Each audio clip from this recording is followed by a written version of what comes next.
मीरा की घिनौनी चाल ने विक्रम के अंदर एक नए और भी ज्यादा खतरनाक शैतान को जगा दिया था। अगर अर्जुन की ताकत उसके लोग थे, तो विक्रम अब उसी ताकत की बुनियाद पर वार करने वाला था।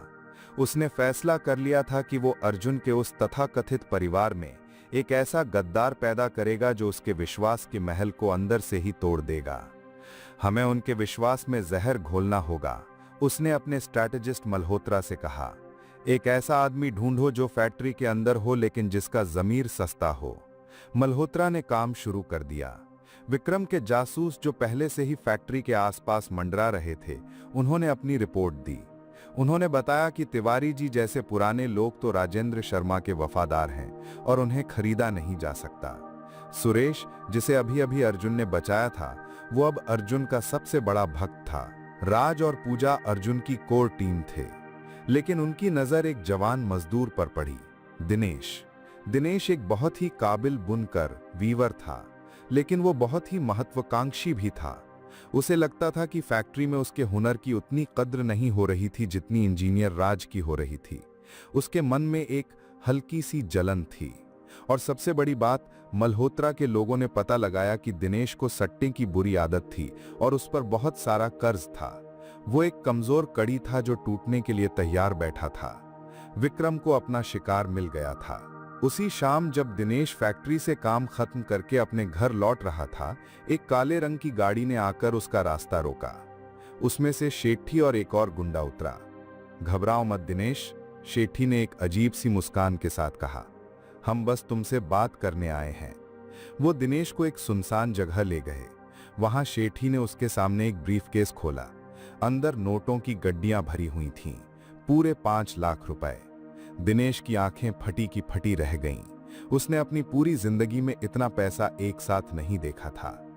यह सब तुम्हारा हो सकता है, शेट्ठी ने कहा, और तुम्हारा सारा कर्ज भी चुकता हो जाएगा। बदले में एक छोटा सा काम करना है। क्या काम? दिनेश ने हकलाते हुए पूछा। तुम्हें बस फैक्ट्री में काम करते रहना है और वहां होने वाली हर चीज की खबर हमें देनी है। अर्जुन क्या प्लान बना रहा है, प्रोडक्शन कितना हो रहा है, मजदूरों के बीच क्या बातें हो रही हैं, सब कुछ। दिनेश के अंदर एक लड़ाई शुरू हो गई।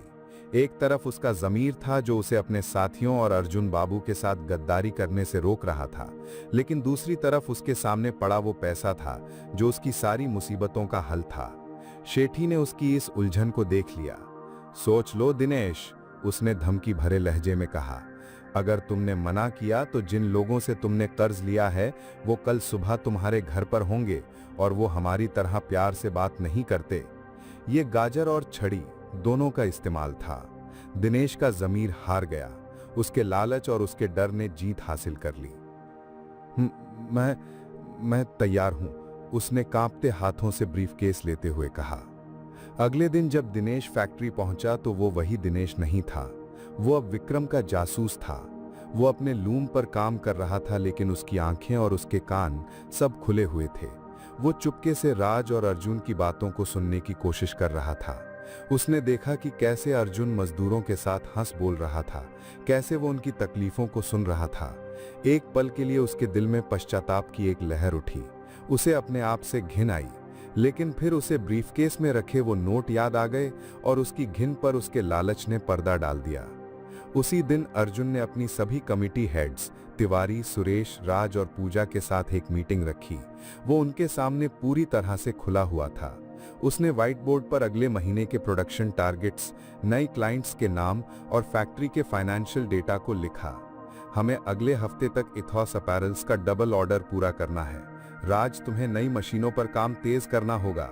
सुरेश जी, आप क्वालिटी कंट्रोल पर ध्यान देंगे। वो अपनी पूरी स्ट्रैटेजी, अपनी हर कमजोरी, हर ताकत उनके सामने रख रहा था। उसे अपनी टीम पर, अपने इस नए परिवार पर पूरा विश्वास था। उसे अंदाजा भी नहीं था कि इस परिवार में एक गद्दार दाखिल हो चुका था जो उसकी हर बात, हर प्लान को उसके सबसे बड़े दुश्मन तक पहुंचाने वाला था। दिनेश ने इस मीटिंग की हर डिटेल को अपने दिमाग में रिकॉर्ड कर लिया। उस रात वो अंधेरे में शहर के एक पुराने पुल के नीचे शेट्ठी से मिला। उसने एक छोटी सी डायरी शेट्ठी को दी जिसमें उसने दिन भर की सारी जानकारी लिखी थी। शेट्ठी ने डायरी ली। तो क्या लगता है, टूट रहा है वो गराज वाला? परेशान हैं उसके लोग? उसने मजाक उड़ाते हुए पूछा। दिनेश ने एक पल के लिए सोचा। उसने दिन भर जो देखा था वो उसके दिमाग में घूम गया। वो जोश, वो उम्मीद, वो अर्जुन के लिए लोगों की आंखों में दीवानगी। उसने शेठी की आंखों में देखा। उसके चेहरे पर एक अजीब सा उलझन भरा भाव था। परेशान? उसने धीरे से कहा। नहीं, वहां सब कुछ अलग है। क्या मतलब है तेरा? शेठी ने गुस्से से पूछा। मतलब, दिनेश ने कहा। उसकी आवाज में अनजाने में ही एक सम्मान सा आ गया था। वो लड़का अर्जुन, वो उनका मालिक नहीं, उनका भगवान बनता जा रहा है। वहां के लोग उसके लिए जान दे सकते हैं। आप लोग उसे कम समझने की गलती कर रहे हैं। ये वो रिपोर्ट नहीं थी जिसे शेठी सुनने की उम्मीद कर रहा था। ये एक गद्दार की आवाज थी, जिसमें दुश्मनी से ज्यादा दुश्मन के लिए एक अजीब सी प्रशंसा थी। शेट्टी जब विक्रम के सामने खड़ा था तो उसके चेहरे पे थोड़ी घबराहट थी। उसे पता था कि वो जो खबर लाया है वो उसके बॉस को पसंद नहीं आएगी। रिपोर्ट दो, विक्रम ने बिना उसकी तरफ देखे अपनी विस्की स्वर्ल करते हुए कहा। बॉस, वो लड़का दिनेश? शेट्टी ने हिचकिचाते हुए शुरुआत की। उसने बताया कि फैक्ट्री में माहौल बहुत अलग है। अलग है? क्या मतलब? विक्रम ने अब उसकी तरफ देखा। उसने कहा कि वहां लोग परेशान नहीं हैं बॉस, वो बहुत खुश हैं, बहुत जोश में हैं। और वो लड़का अर्जुन, दिनेश कह रहा था कि वो उनका मालिक नहीं, उनका भगवान बनता जा रहा है। वहां के लोग उसके लिए जान दे सकते हैं। शेट्टी ने आखिरी बात कही। दिनेश ने कहा कि आप लोग उसे कम समझने की गलती कर रहे हैं। एक पल के लिए कमरे में एक भयानक सन्नाटा छा गया। विक्रम के हाथ में पकड़ा ग्लास वहीं रुक गया। उसका चेहरा बिल्कुल भावहीन हो गया। फिर बहुत धीरे धीरे उसने ग्लास को मेज पर रखा और फिर आग फट पड़ी। लेकिन इस बार ये आग चीखने चिल्लाने वाली नहीं थी। ये एक ठंडी, चुप आग थी जो और भी ज्यादा खतरनाक थी। भगवान? विक्रम ने एक जहरीली सरगोशी में कहा। एक गैरेज का लड़का भगवान? वो अपनी कुर्सी से उठा और शेट्टी के पास आया। उसने शेट्टी के कंधे पर हाथ रखा, लेकिन उसकी पकड़ इतनी मजबूत थी कि शेट्टी को दर्द महसूस हुआ। तो तुम्हारा और तुम्हारे उस नए जासूस का दिमाग खराब हो गया है, या उस अर्जुन ने तुम दोनों को भी खरीद लिया है? नहीं बॉस, ऐसा नहीं है। शेट्टी डर से कांपने लगा। मैं तो बस वो बता रहा हूं जो उसने कहा।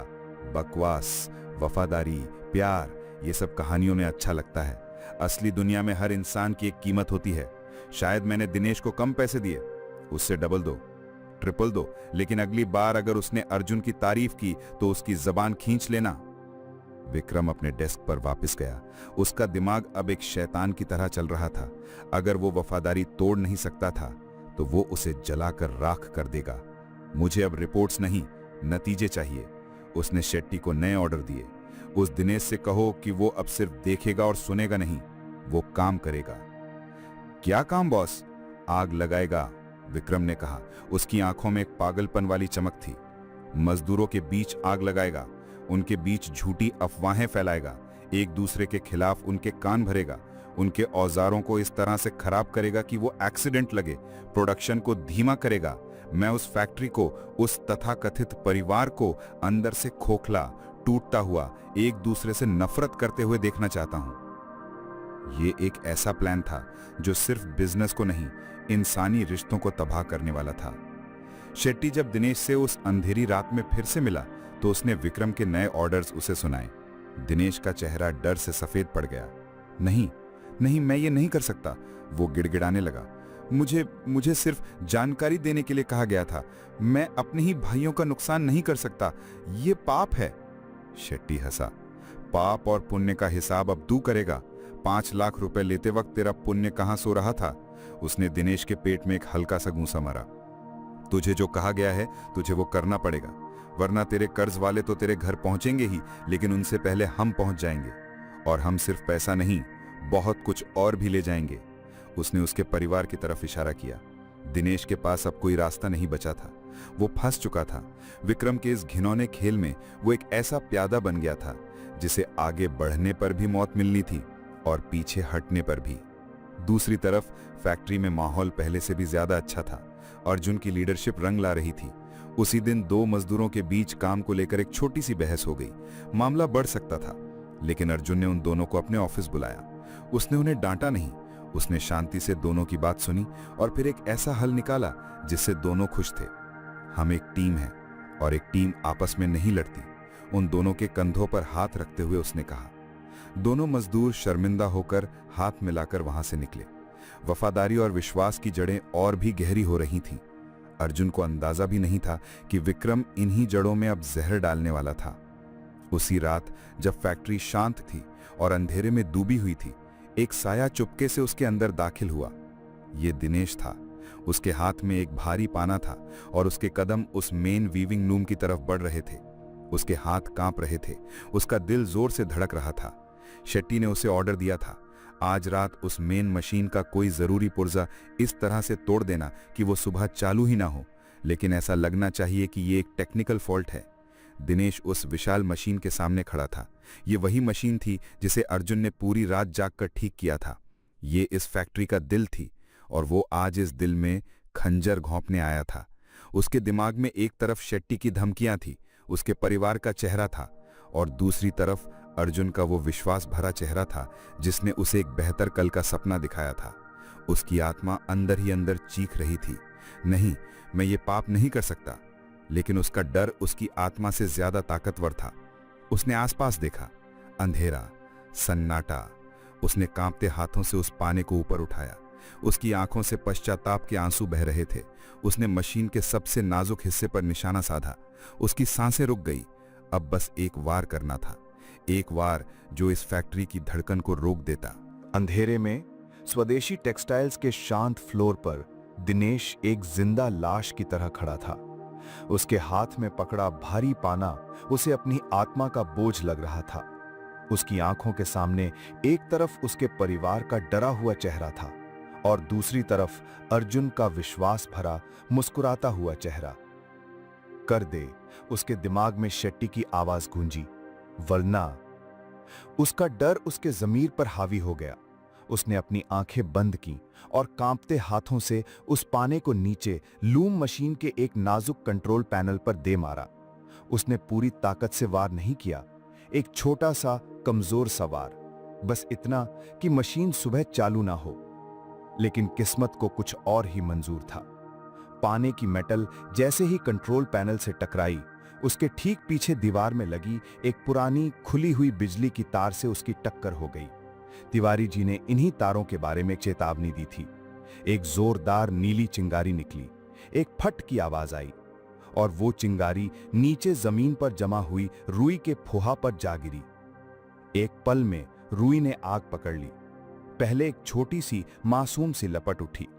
दिनेश की आंखें डर से फैल गईं। ये उसके प्लान का हिस्सा नहीं था। उसने पास पड़ा एक पुराना बोरा उठाया और उस छोटी सी आग को बुझाने की कोशिश करने लगा। लेकिन ये उसकी सबसे बड़ी गलती थी।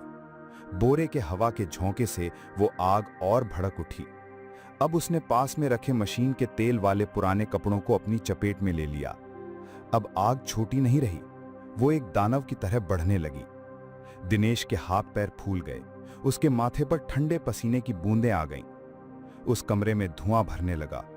उसे एहसास हुआ कि ये आग अब उसके काबू से बाहर जा चुकी है। अगर वो यहां रुका तो वो भी इस आग में जल जाएगा। उसके अंदर के इंसान पर उसकी कायरता हावी हो गई। उसने एक आखिरी बार उस भड़कती हुई आग को देखा, पलटा और पिछले दरवाजे से अंधेरे में भाग गया। अपने पीछे वो एक ऐसी आग छोड़ गया था जो सिर्फ फैक्ट्री को नहीं, सैकड़ों लोगों के सपनों को जलाने वाली थी।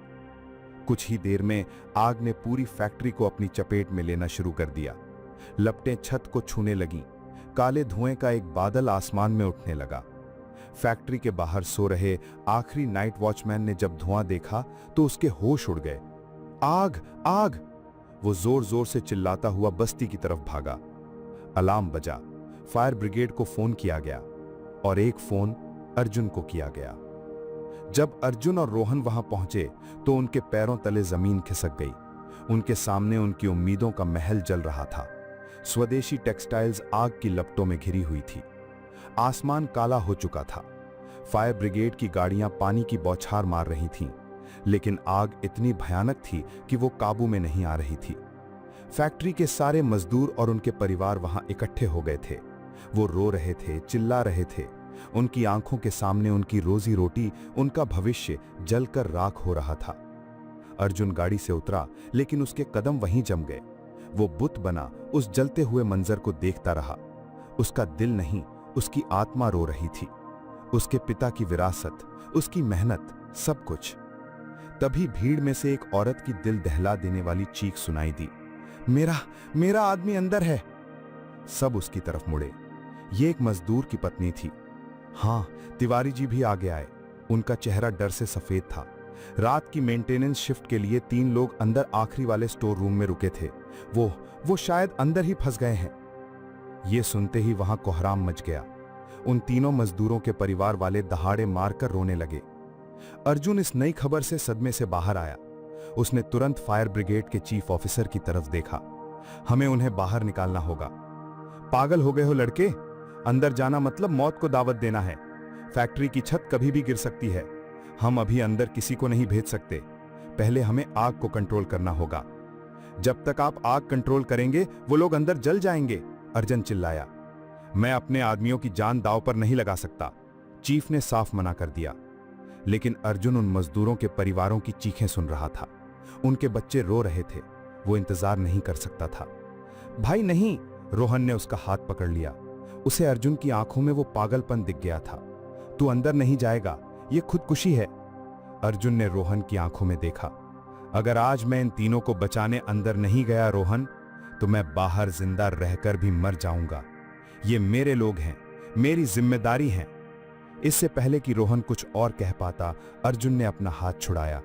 उसने पास पड़े पानी के एक ड्रम में से एक कपड़ा गीला किया और उसे अपने मुंह पर लपेट लिया। अर्जुन नहीं, रोहन की चीख हवा में गूंजती रह गई। लेकिन अर्जुन ने किसी की नहीं सुनी। उसने एक आखिरी बार अपने लोगों की तरफ देखा और फिर बिना एक पल सोचे वो दौड़ता हुआ उस जलते हुए जहन्नुम में आग की उन भयानक लपटों के बीच अकेला घुस गया। रोहन की चीख उस आग के शोर में दबकर रह गई। अर्जुन जलती हुई फैक्ट्री के उस अंधेरे धुएं से भरे मुंह में समा चुका था। बाहर लोग रो रहे थे, चिल्ला रहे थे। फायर ब्रिगेड के चीफ ने गुस्से में अपने हाथ झटके। उनकी नजरों में एक जिद्दी लड़के ने अभी अभी मौत को गले लगाया था। लेकिन अंदर अर्जुन मौत से लड़ रहा था। जैसे ही वो अंदर दाखिल हुआ, गर्म हवा के एक थपेड़े ने उसका स्वागत किया। धुआं इतना गहरा था कि अपनी हाथ भी साफ नजर नहीं आ रहा था। उसके फेफड़ों में जलन होने लगी। आग के दहकने की आवाज, लकड़ी के टूटने की चटक और शीशे के फटने की तीखी आवाजें मिलकर एक भयानक संगीत बना रही थीं। एक पल के लिए उसके कदम रुके। डर ने उसे जकड़ने की कोशिश की, लेकिन फिर उसके कानों में बाहर रो रहे उन परिवारों की चीखें गूंजी। उसके अंदर एक नई हिम्मत ने जन्म लिया। स्टोर रूम, आखिरी वाला। उसने अपने दिमाग को निर्देश दिया। वो इस फैक्ट्री के कोने कोने को जानता था। उसने आंखें बंद की और अपने दिमाग में फैक्ट्री का नक्शा बनाया। उसने दीवार का सहारा लिया और आगे बढ़ने लगा। उसका रास्ता आग के एक पर्दे ने रोक दिया। उसने एक पल भी नहीं सोचा। पास में दीवार पर लगा फायर एक्सटिंग्विशर उठाया और उसकी पिन खींचकर आग पर झोंक दिया। सफेद पाउडर के बादल ने एक पल के लिए आग को शांत किया और उसे आगे बढ़ने का एक छोटा सा रास्ता मिल गया। वो आगे बढ़ा ही था कि उसके ठीक ऊपर छत से एक जलता हुआ भारी लकड़ी का बीम टूटता हुआ नीचे आने लगा। उस्ताद जी की ट्रेनिंग उस पल में रंग लाई। उसका दिमाग सोचने से पहले उसके जिस्म ने रिएक्ट किया। वो तेजी से एक तरफ लुढ़क गया, एक ऐसी फुर्ती के साथ जो उसके लिए भी नई थी। बीम उससे बस कुछ इंच की दूरी पर जमीन पर जोर से गिरा। चिंगारियों का एक फवारा सा उठा। अर्जुन ने एक पल के लिए भी नहीं रुका। वो उठा और आगे भागा। उसको एहसास हो रहा था कि उसकी ट्रेनिंग सिर्फ गुंडों से लड़ने के लिए नहीं थी, वो जिंदगी बचाने के लिए भी थी। आखिरकार वो स्टोर रूम तक पहुंच गया। दरवाजा बाहर से बंद था, लेकिन उसके सामने एक जलती हुई अलमारी गिरने से वो जाम हो चुका था। अंदर से हल्की हल्की खांसने की आवाजें आ रही थीं। वो जिंदा थे। मैं आ गया हूं, दरवाजा खोलने की कोशिश कर रहा हूं, अर्जुन ने जोर से चिल्लाया। उसने दरवाजे को धक्का दिया, लेकिन वो हिला तक नहीं। अर्जुन ने आसपास देखा। उसे एक टूटी हुई मशीन का एक लंबा सा लोहे का रॉड दिखा। उसने अपनी पूरी ताकत से उस रॉड को उठाया और उसे दरवाजे और दीवार के बीच फंसाकर एक लिवर की तरह इस्तेमाल किया। उसके मसल्स दर्द से चीख उठे। पसीना उसकी आंखों में जा रहा था। उसने एक आखिरी बार अपनी पूरी शक्ति और आत्मा की ताकत से जोर लगाया। क्रैक! दरवाजे का लॉक टूट गया। अर्जुन ने उसे धकेलकर खोला। अंदर तीनों मजदूर जमीन पर पड़े थे। धुएं से उनका दम घुट रहा था। वो लगभग बेहोश थे। अर्जुन ने देर नहीं की। उसने सबसे पास पड़े मजदूर को अपने कंधे पर लादा। उठो भाई, हमें यहां से निकलना है। वो एक को सहारा देकर बाहर लाया। रास्ता अब और भी खतरनाक हो चुका था। आग अब पूरी फैक्ट्री में फैल चुकी थी। छत से लगातार छोटे छोटे जलते हुए टुकड़े गिर रहे थे। वो जैसे तैसे एक मजदूर को बाहर कॉरिडोर तक लाकर वापस अंदर भागा। बस एक और, उसने खुद से कहा जब वो दूसरे मजदूर को उठा रहा था। उसका शरीर अब जवाब दे रहा था। उसके फेफड़ों में सांस लेना मुश्किल हो रहा था। जब वो तीसरे और आखिरी मजदूर को लेने पहुंचा तो उसे एहसास हुआ कि उनके पास वक्त बिल्कुल नहीं बचा है। पूरी बिल्डिंग कांप रही थी। चलो भाई, बस थोड़ी हिम्मत और। उसने उस बेहोश मजदूर को घसीटना शुरू किया। वो लोग अब मेन एग्जिट के पास ही थे। आजादी बस कुछ ही कदम दूर थी। तभी एक कान फाड़ देने वाली आवाज आई। उनके ठीक सामने मेन एग्जिट के ऊपर की पूरी छत आग और मलबे के एक भयानक शोर के साथ नीचे आ गिरी। उनका बाहर निकलने का रास्ता हमेशा के लिए बंद हो चुका था। बाहर खड़ी भीड़ ने जब ये देखा तो सबकी चीखें निकल गईं। रोहन जमीन पर गिर पड़ा। अर्जुन, उन सबको लगा कि खेल खत्म हो चुका है। एक दिल दहला देने वाली खामोशी छा गई। सब उस आग के ढेर को देख रहे थे जहां उनका हीरो अब दफन हो चुका था। लेकिन तभी फैक्ट्री की साइड वाली दीवार में एक बड़ी सी खिड़की थी जिसका शीशा गर्मी से पहले ही टूट चुका था। उस धुएं के काले पर्दे के पीछे एक परछाई हिली और फिर उस खिड़की से सबसे पहले एक मजदूर को बाहर धकेला गया, फिर दूसरे को, और फिर अर्जुन तीसरे बेहोश मजदूर को अपने कंधे पर लादे उस टूटी हुई खिड़की से बाहर कूदा। उसके कपड़े कई जगह से जल चुके थे। उसका चेहरा कालिक से काला था। उसके हाथ पर एक गहरा घाव था जिससे खून बह रहा था। वो लड़खड़ाता हुआ आगे बढ़ा। उसने उस आखिरी मजदूर को सुरक्षित जमीन पर लिटाया और फिर उसके शरीर की सारी ताकत ने जवाब दे दिया। वो घुटनों के बल जमीन पर गिर पड़ा, जोर जोर से खांसने लगा। एक पल के लिए वहां खड़ा हर एक इंसान, मजदूर, उनके परिवार, फायर ब्रिगेड के लोग, सब बुत बनकर उसे देखते रहे, अविश्वास में। और फिर जो शोर उठा वो तालियों का, नारों का और खुशी के आंसुओं का एक समंदर था। रोहन दौड़ता हुआ आया और अपने दोस्त से लिपट गया। तू जिंदा है भाई? अर्जुन ने कुछ नहीं कहा। उसने बस अपनी नजरें उठाई और उन लोगों को देखा जिनके लिए वो अभी अभी आग से लड़कर आया था। उनकी आंखों में वो आज एक मालिक नहीं था, वो एक देवता था, एक रक्षक था, एक असली हीरो था। आग के शोर और लोगों की चीखों के बीच अर्जुन का बेहोश शरीर जमीन पर पड़ा था। उसके चारों तरफ वो 3 मजदूर थे जिन्हें वो मौत के मुंह से खींच लाया था। एक पल के लिए सब कुछ स्लो मोशन में हो गया। रोहन दौड़ता हुआ उसके पास पहुंचा। उसके चेहरे पर डर और गर्व का एक अजीब सा मिश्रण था। पैरामेडिक्स ने तेजी से अर्जुन और बाकी जख्मियों को स्ट्रेचर्स पर डाला और एम्बुलेंस की तरफ ले जाने लगे। फैक्ट्री के मजदूर और उनके परिवार जो अब तक रो रहे थे, अब एक अजीब सी श्रद्धा और अविश्वास से उसे देख रहे थे। उनका मालिक, उनका अर्जुन बाबू, उनके लिए आग में कूद गया था। ये कोई कहानी नहीं थी, ये उनकी आंखों के सामने घटी एक हकीकत थी। तब तक मीडिया वहां पहुंच चुकी थी। पहले वो एक फैक्ट्री में लगी आग की आम सी खबर कवर करने आए थे, लेकिन जब उन्होंने वहां का माहौल देखा तो उन्हें एहसास हुआ कि उनके हाथ एक बहुत बड़ी, एक अनोखी कहानी लग गई है। रिपोर्टर्स ने तुरंत आई विटनेसेस से बात करना शुरू कर दिया। उन्होंने एक बचाए गए मजदूर की पत्नी से पूछा, जो रो रो कर बस एक ही बात कह रही थी, वो हमारे लिए फरिश्ता है। जब सबने हार मान ली तो हमारे मालिक हमारे आदमी के लिए आग में कूद गए। वो भगवान है। फायर चीफ, जो पहले अर्जुन पर गुस्सा था, उसने भी मीडिया से कहा, मैंने अपनी 30 साल की सर्विस में ऐसी हिम्मत नहीं देखी। वो एक अनोखा लड़का है, बहुत ही अनोखा।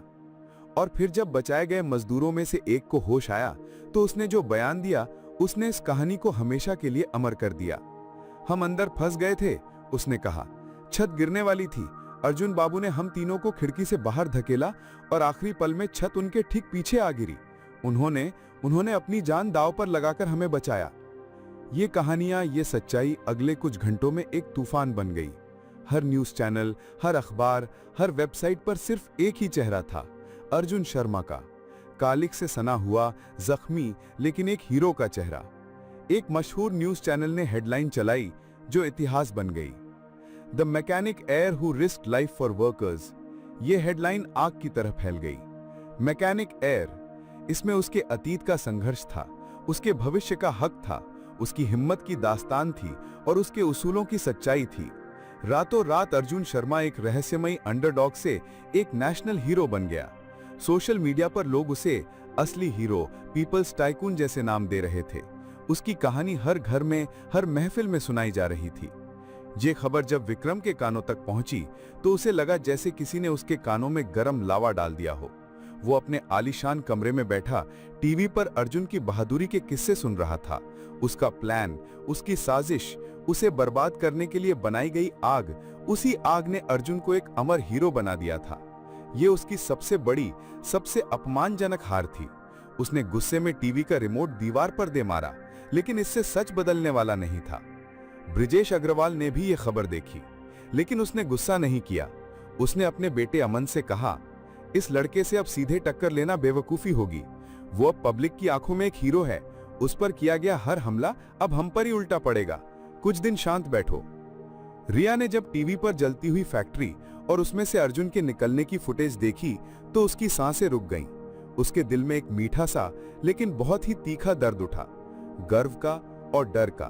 उसे गर्व था अर्जुन की हिम्मत पर और डर था उसे खो देने के ख्याल से। आज उसके दिल ने आखिरी शक की दीवार भी तोड़ दी। वो इंसान धोखेबाज हो ही नहीं सकता था। वो जो भी महसूस कर रही थी वो सच्चा था। मीरा ने भी वही मंजर देखा। उसके अंदर एक अजीब सा तूफान उठा। एक तरफ उसे उस अर्जुन पर गर्व हुआ जिसे वो कभी प्यार करती थी, लेकिन दूसरी तरफ उसके इस नए हीरो वाले रूप ने उसके अर्जुन को पाने की जिद को और भी बढ़ा दिया। इतना खास, इतना अनोखा, ये सिर्फ मेरा हो सकता है, उसकी ऑब्सेशन चीख रही थी। हॉस्पिटल के एक सिंपल से कमरे में अर्जुन की आंख खुली। उसके हाथ और चेहरे पर कुछ जले हुए के निशान थे। रोहन और ओबेरॉय ही उसके पास बैठे थे। मैं ठीक हूं, अर्जुन ने धीरे से कहा। वो तीनों ठीक है ना? उसका पहला सवाल अपने लिए नहीं, अपने मजदूरों के लिए था। सब ठीक है भाई, रोहन ने उसके सर पर हाथ फेरते हुए कहा। सब तेरी वजह से जिंदा हैं। तो जानता है बाहर लोग तुझे क्या बुला रहे हैं? ओबेरॉय ने मुस्कुराकर कहा। तुम एक हीरो बन चुके हो अर्जुन। अर्जुन ने इस पर कोई प्रतिक्रिया नहीं दी। वो मेरे लोग थे ओबेरॉय जी, मैं उन्हें आग में कैसे छोड़ देता? मैंने वही किया जो किसी को भी करना चाहिए था। उसकी इस विनम्रता ने उसे उनकी नजरों में और भी ऊंचा उठा दिया। तभी कमरे का दरवाजा खुला। फोरमैन तिवारी जी, सुरेश और कुछ और मजदूर अंदर आए। उनकी आंखों में आंसू थे और चेहरों पर एक ऐसी श्रद्धा जो सिर्फ भगवान के लिए होती है। तिवारी जी आगे बढ़े। अर्जुन बाबू, उनकी आवाज भारी थी, आपने हमें बचाया नहीं है, आपने हमें खरीद लिया है, हमेशा के लिए। वो अर्जुन के बेड के पास घुटनों के बल बैठ गए। पहले हमने आपसे वादा किया था कि हम इस फैक्ट्री को बचाएंगे, लेकिन अब हम आपसे एक नया वादा करते हैं। हम इस फैक्ट्री को आपके लिए, अपने इस हीरो के लिए पहले से भी ज्यादा मजबूत, पहले से भी ज्यादा शानदार बनाएंगे। उनकी आंखों में एक नया अटल विश्वास था। आज से इस फैक्ट्री का हर एक मजदूर इस फैक्ट्री के लिए नहीं, आपके लिए जान दे देगा। ये हमारा वचन है। ये शब्द, ये वचन उस जली हुई फैक्ट्री की राख से पैदा हुई एक नई और भी ज्यादा मजबूत वफादारी का ऐलान था। हॉस्पिटल से छुट्टी मिलते ही अर्जुन आराम करने के लिए सेफ हाउस नहीं गया। उसके कदम उसे सीधे उस जगह ले गए जो अब राख और धुएं का ढेर थी, उसकी फैक्ट्री। लेकिन जब वो वहां पहुंचा तो वो अकेला नहीं था। उसके सामने एक अनोखा मंजर था। फैक्ट्री के सभी मजदूर, तिवारी जी, सुरेश, राज, पूजा और बाकी सब वहां पहले से मौजूद थे। उनके हाथों में फावड़े, बेलचे और तसले थे। उनके चेहरों पर दुख नहीं, एक नया कठोर संकल्प था। वो अर्जुन का इंतजार नहीं कर रहे थे, उन्होंने काम शुरू कर दिया था। वो अपने जल चुके घर को अपने ही हाथों से साफ कर रहे थे। जैसे ही उन्होंने अर्जुन को देखा, सब काम छोड़कर उसके पास आ गए। आप यहां क्या कर रहे हैं अर्जुन बाबू? तिवारी जी ने चिंता से कहा। आपको आराम करना चाहिए, आपकी चोटें अभी ताजी हैं। मेरी चोट इस चोट से बड़ी नहीं है तिवारी जी, मैंने जली हुई बिल्डिंग की तरफ इशारा करते हुए कहा। यह हम सबका नुकसान है। नहीं, सुरेश ने आगे बढ़कर कहा। उसकी आवाज में अब पूरा विश्वास था। यह नुकसान नहीं, एक नई शुरुआत है। हमने आपसे हॉस्पिटल में वादा किया था और हम अपना वादा निभा रहे हैं। तभी वहां कुछ और लोग भी आने लगे।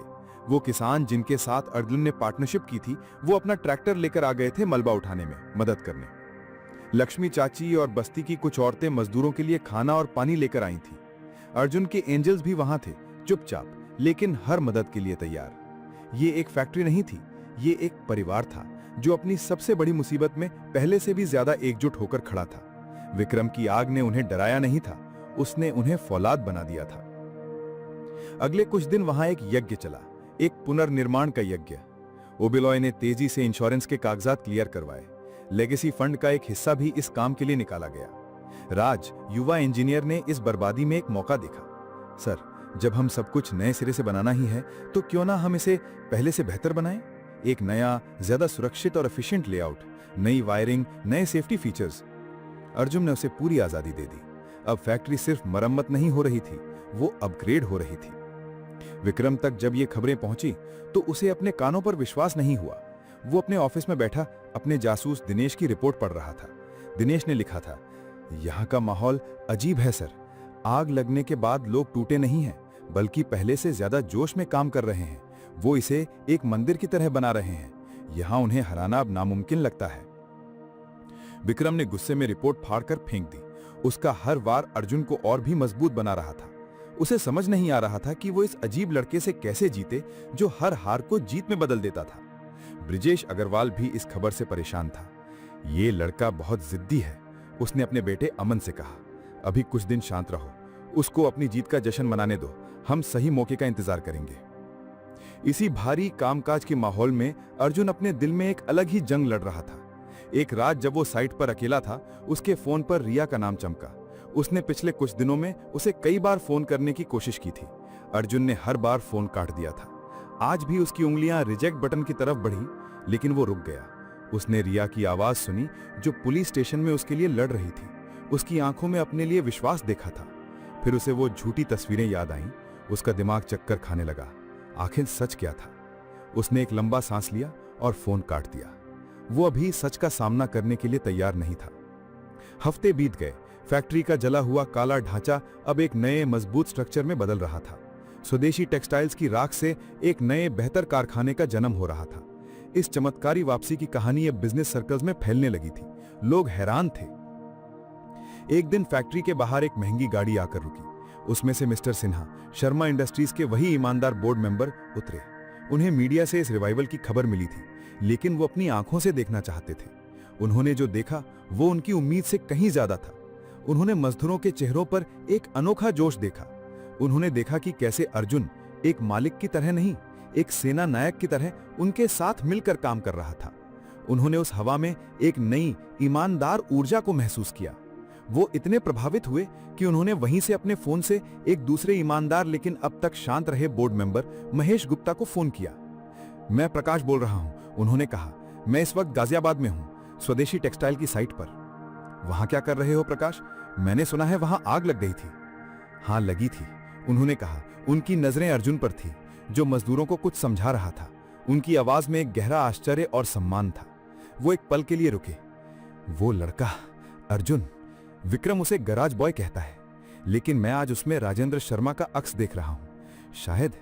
शायद वही असली वारिस है। मिस्टर सिन्हा की आवाज में एक ऐसी सच्चाई और जोश था कि फोन के दूसरी तरफ उनके साथी बोर्ड मेंबर महेश गुप्ता भी प्रभावित हुए बिना नहीं रह सके। क्या तुम सच कह रहे हो प्रकाश? उन्होंने पूछा। एक लड़का अकेला इतना सब कुछ कर रहा है? अपनी आंखों से देख के आ रहा हूं महेश, मिस्टर सिन्हा ने कहा। वो लड़का सिर्फ फैक्ट्री नहीं, विश्वास बना रहा है। वही विश्वास जो राजेंद्र ने बनाया था और जिसे हम सब विक्रम के नीचे रोज मरते हुए देख रहे हैं। अगले दिन मिस्टर सिन्हा ने महेश गुप्ता और एक और ईमानदार बोर्ड मेंबर मिसेस देवी से गुप्त जगह पर मुलाकात की। ये लोग अब तक चुप थे, विक्रम की ताकत से डरते थे। मिस्टर सिन्हा ने उन्हें फैक्ट्री का पूरा मंजर बताया। उन्होंने बताया कि कैसे मजदूर उस लड़के के लिए जान देने को तैयार थे, कैसे वो जली हुई फैक्ट्री की राख से एक नया बेहतर भविष्य बना रहा था। विक्रम ने गाला में 10 करोड़ की झूठी चैरिटी का नाटक किया और उस लड़के ने जेल से निकलने के बाद अपनी पहली कमाई से 1 करोड़ सच में दान कर दिए। अब आप ही बताइए, असली वारिस के गुण किसमें हैं? महेश गुप्ता और मिसेस देवी एक दूसरे को देखने लगे। उनके अंदर भी यही सवाल, यही बेचैनी कई दिनों से थी। वो विक्रम की लीडरशिप में कंपनी को डूबते हुए देख रहे थे। हर नया दिन एक नया स्कैंडल, एक नई बेइज्जती लेकर आ रहा था। तुम ठीक कह रहे हो प्रकाश, महेश गुप्ता ने कहा।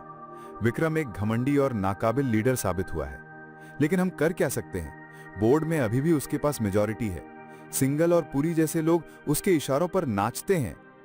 इसलिए हमें चुपचाप काम करना होगा, मिसेस देवी, जो एक बहुत ही समझदार और अनुभवी महिला थी, ने कहा। हमें बोर्ड के बाकी न्यूट्रल मेंबर से बात करनी होगी।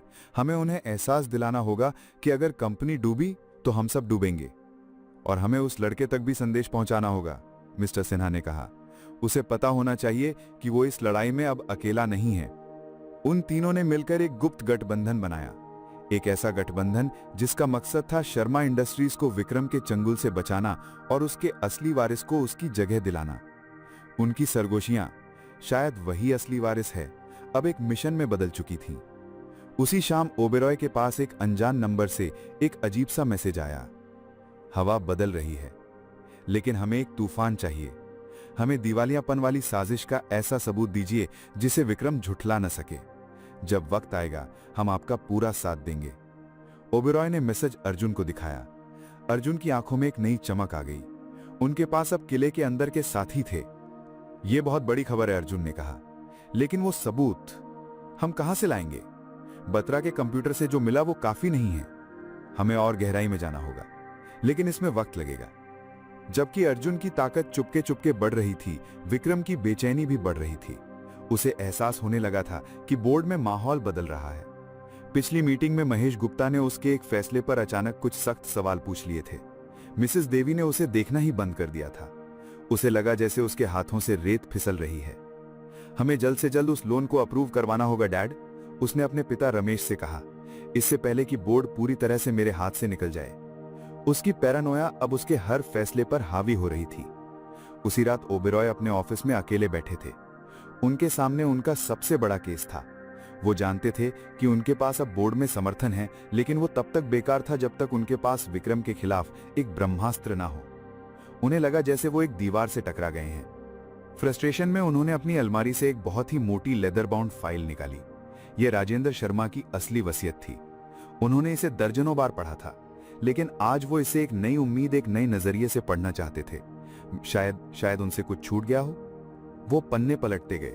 लीगल जार्गन, क्लॉजेज, सब क्लॉजेज, सब कुछ वही था जो उन्हें पहले से पता था।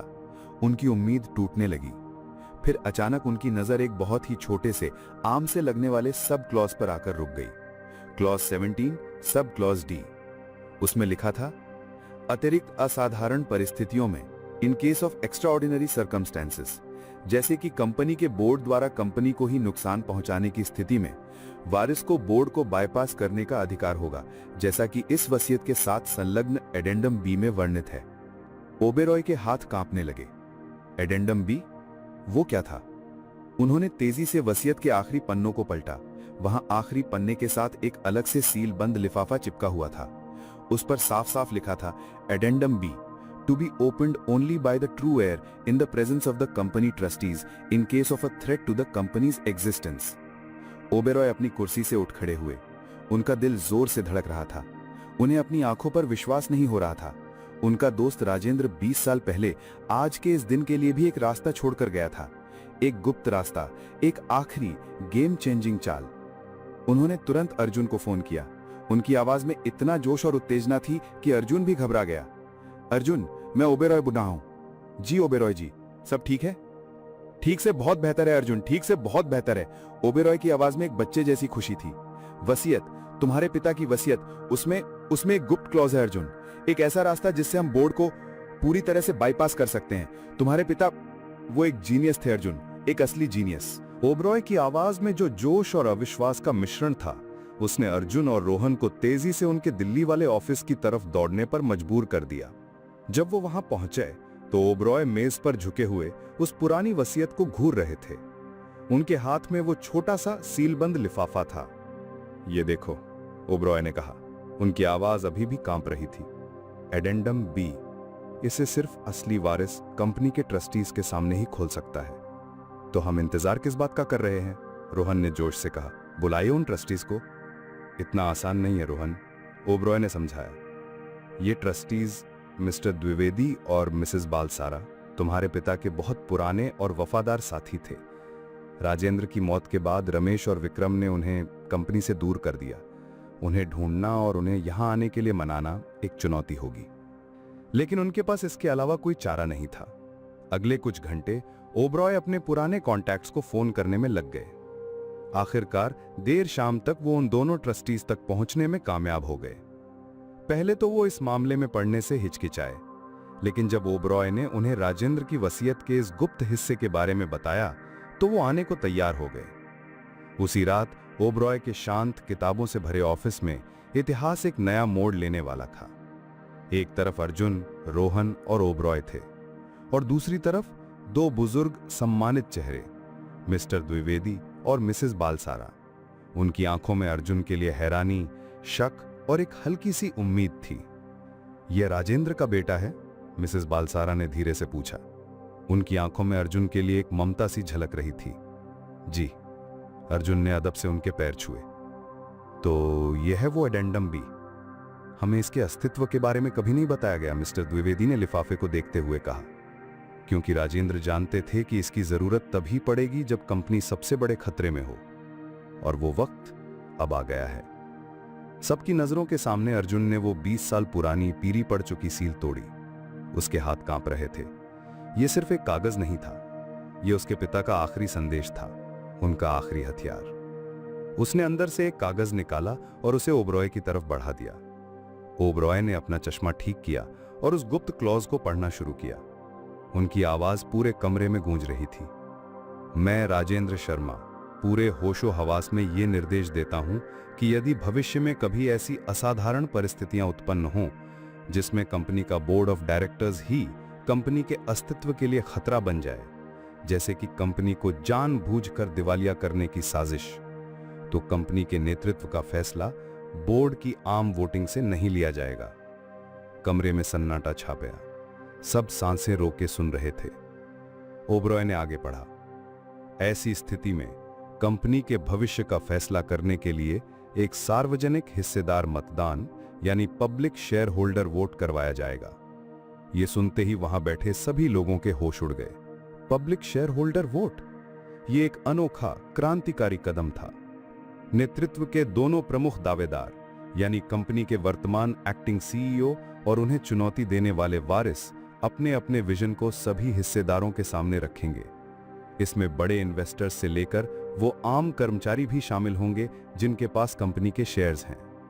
इस वोट का विजेता कंपनी को उस संकट से निकालने के लिए अस्थायी रूप से सर्वोच्च अधिकार प्राप्त करेगा। खत्म। ओबरॉय ने कागज नीचे किया। अर्जुन अपने पिता की इस दूर अंदेशी को देखकर दंग रह गया था।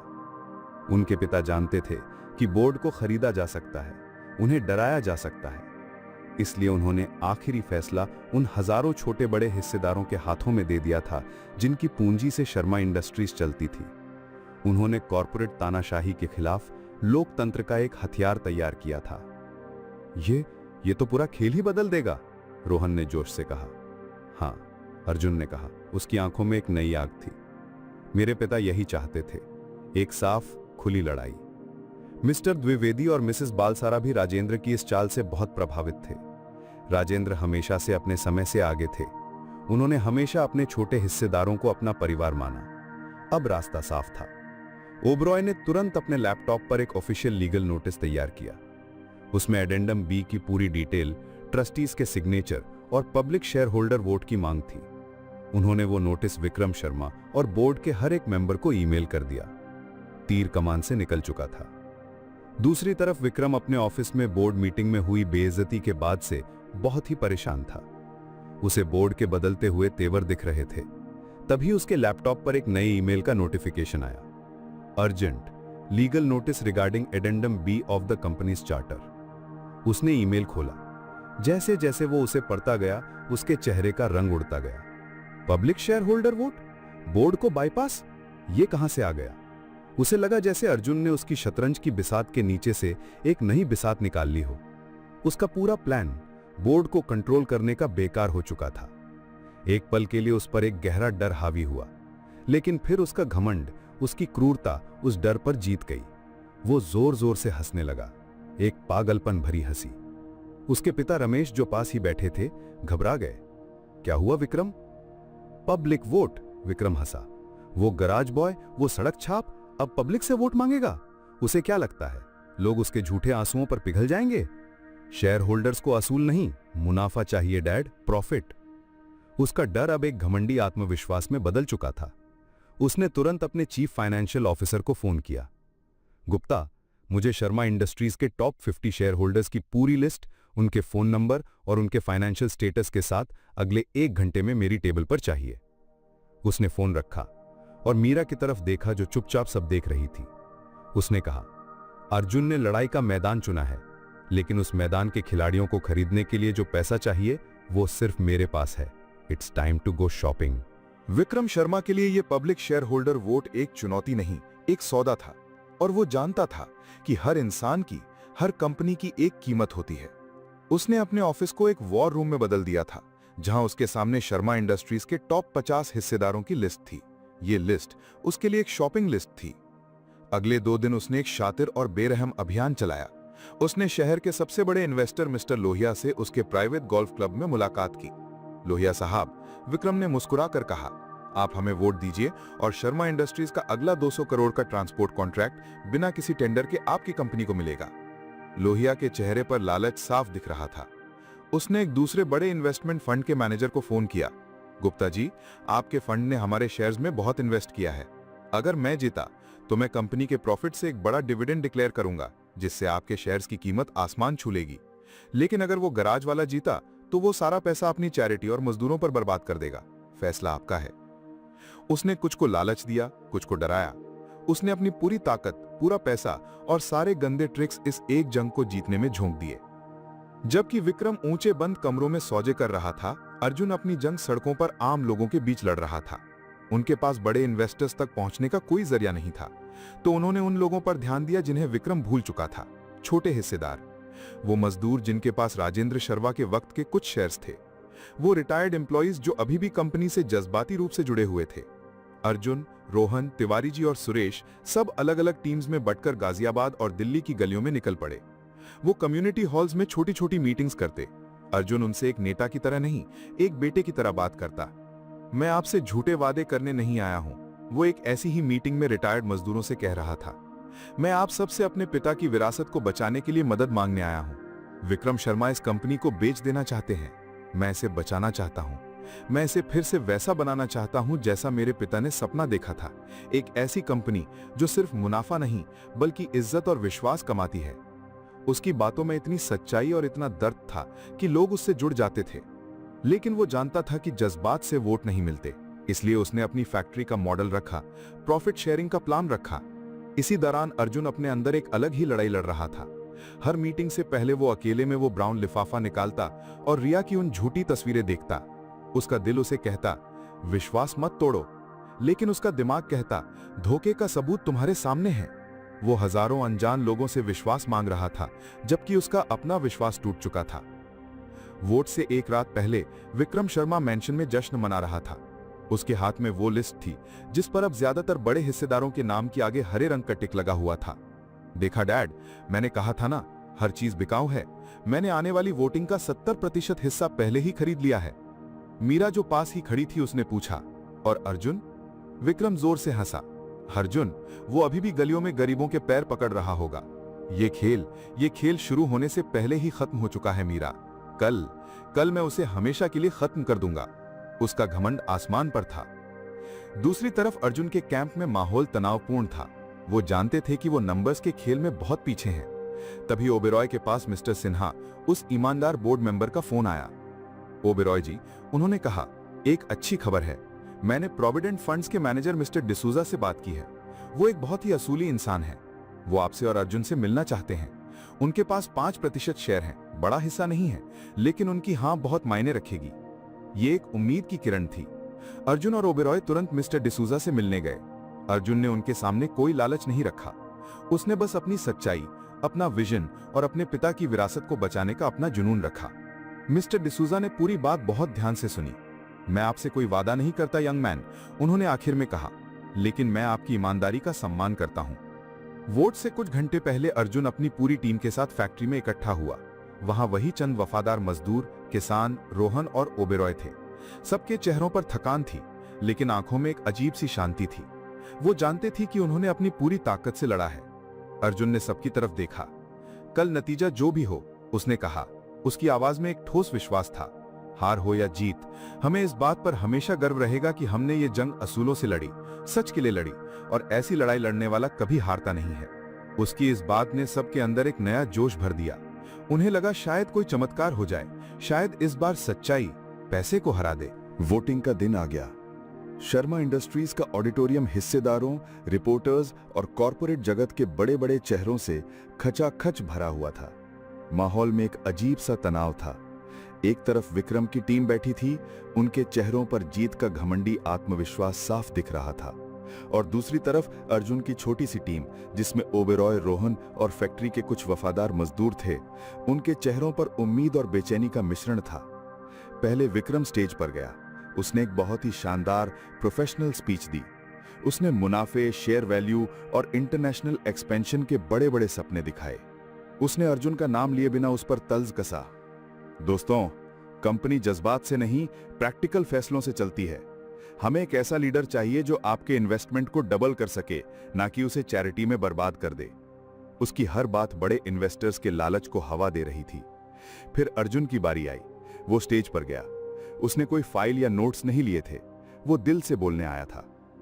मैं आप सबसे मुनाफे को डबल करने का वादा नहीं कर सकता, उसने शांति से शुरुआत की, लेकिन मैं आपसे एक वादा जरूर कर सकता हूं। मैं इस कंपनी की आत्मा को वापस लाऊंगा। मैं अपने पिता राजेंद्र शर्मा की उस विरासत को वापस लाऊंगा जहां कंपनी का सबसे बड़ा एसेट उसकी मशीनें नहीं, उसके लोग थे। उसने ईमानदारी, मेहनत और एक साथ आगे बढ़ने की बात की। उसकी स्पीच उन छोटे हिस्सेदारों, उन कर्मचारियों के दिल को छू रही थी। दोनों स्पीच खत्म हुई। अब वक्त था फैसले का। वोटिंग शुरू हुई। यह हाथ उठाने वाली आम वोटिंग नहीं थी, यह इलेक्ट्रॉनिक वोटिंग थी, जिसमें हर वोट का वजन उसके शेयर की संख्या के बराबर था। 10 मिनट बाद नतीजे सामने आने वाले थे। ऑडिटोरियम में पिन ड्रॉप साइलेंस था। अर्जुन की टीम एक दूसरे का हाथ पकड़े सांसें रोके बैठी थी। बड़ी स्क्रीन पर नंबर्स फ्लैश हुए। विक्रम शर्मा 78%, अर्जुन शर्मा 22%। एक पल के लिए वहां सन्नाटा छा गया और फिर विक्रम की टीम जोर जोर से चिल्लाने और तालियां बजाने लगी। वो जीत गए थे, एक बहुत बड़ी एक तरफा जीत। अर्जुन के समर्थकों के चेहरे पर घनी निराशा छा गई। उनके वफादार मजदूरों की आंखों में आंसू आ गए। वो हार गए थे। उनकी ईमानदारी, उनकी मेहनत विक्रम के पैसे के आगे हार गई थी। विक्रम एक विजयी सेनापति की तरह स्टेज पर गया। उसने माइक लिया और अपनी जीत का भाषण देना शुरू किया। उसकी आवाज में एक अपमानजनक गर्व था। मैं सभी हिस्सेदारों का शुक्रिया अदा करता हूं जिन्होंने जज्बात की जगह दिमाग से फैसला लिया। उसने एक नजर अर्जुन की तरफ देखी।